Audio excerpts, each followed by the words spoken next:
So what these mosquitoes have done, what has made them so incredibly successful, is that they have adopted the human throwaway environment, the human jungle in which we provide all kinds of containers for them to lay their eggs in. They can be very small containers, even a Coca-Cola can, for example, generally not much bigger than a barrel of rainwater, perhaps. And if we look at the infested containers, very often we find that most of them are quite small. And indeed, the mosquitoes are remarkably adapted to laying in these small containers of water. The females don't lay many eggs, shall we say, in the same basket.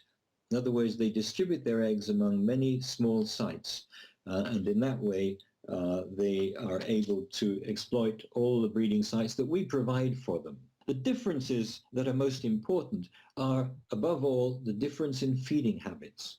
Aedes albopictus will just about feed on anything, on birds and humans, and even on amphibians and reptiles. Aedes aegypti, on the other hand, is strictly anthropophilic. It really only likes to bite on people. In some studies that we did in the Caribbean, we found that only 3% of blood-fed mosquitoes of aegypti were actually not human blood. They were, in fact, cats. As far as transmission dynamics are concerned, it's obviously a lot better for a virus if every time the mosquito bites, it bites a primate, because the viruses we're talking about are primate viruses. Whereas with albopictus, biting on different creatures that are not susceptible to the virus, quite clearly it's not such an effective vector. If you'd asked me, let's say 20 or 30 years ago, what is the distribution of Aedes albopictus, I would have said it's an Asian species. Now, if you ask me the same question, I'll tell you it's all over the world. How did it do that so quickly?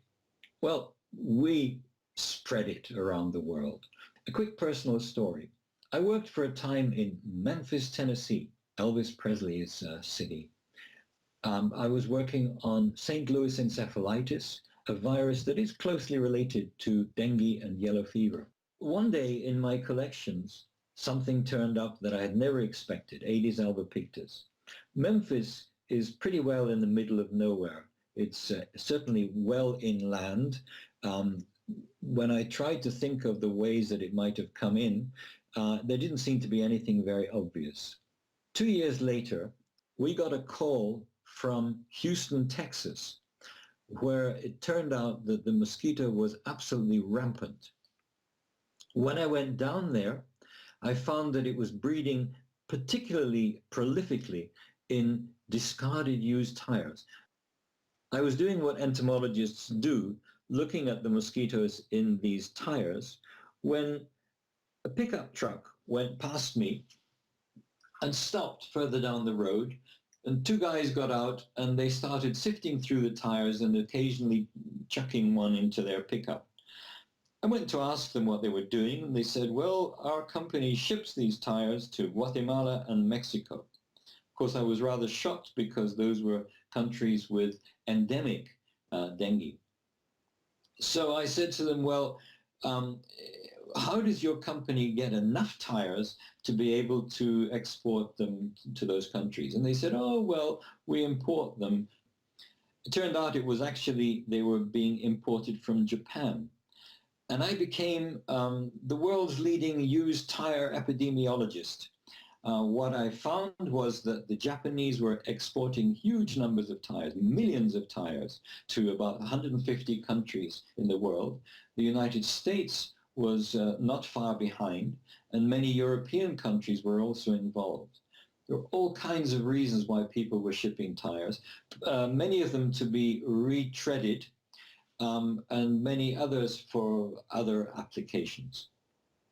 When we went, I'm talking about the Centers for Disease Control. We went up to Seattle and we inspected 20,000 tires, and we found 5 species of Japanese mosquito. And it was quite clear that there was no way of stopping this importation. So Aedes albopictus now is rampant in many parts of the eastern southern United States, as far north as close to New York. It is now present in at least 20, 25 countries in Europe and the Middle East. And it is present in some African countries, at least 5 of them, and has been implicated in yellow fever and chikungunya transmission. So this is a very successful mosquito. What about Zika? Well, what about Zika? We don't know a lot about Zika. We know that it's another of those African viruses. We know that it is transmitted by aegypti, and we know that it's capable of infecting Aedes albopictus as well. We never paid much attention to it because it didn't seem to be very serious. And of course, we now know that it is serious. How far north in Europe is it likely to go? Well, transmission by a mosquito is very, very much more complex than just a matter of, say, temperature. A lot of ducks have to be in line before transmission occurs. And we don't know an awful lot, as I say, about Zika. So it's very hard to say, you know, if albopictus gets as far as Stockholm, we're going to have Zika as far as Stockholm. We can say that it's not probable that we're going to have transmission of the virus through the winter. So any transmission will depend on introduction in a traveler. There could be massive epidemics. In many ways, we assume that transmission may be rather similar to dengue. Dengue in Europe has a long history. We don't know really why it disappeared, but we know, for example, in the 1920s, there was a massive epidemic in Greek refugee camps in which probably 1 million people were infected, and there were thousands of deaths.